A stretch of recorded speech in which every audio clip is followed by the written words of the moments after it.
Hello friends, in this video we will learn how to update your profile in dataNote and how to change your profile password.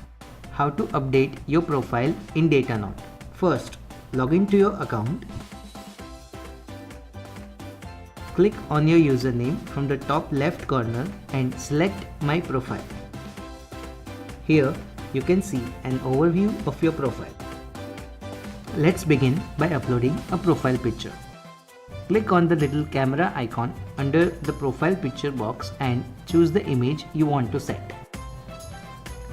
For other profile related changes like contact number, name, etc., click on the relevant field to update.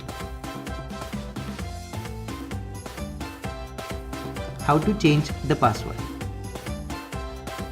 Click on Change Password.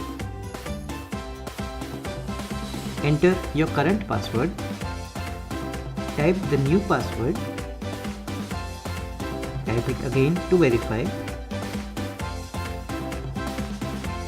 Click on Submit to save the new password.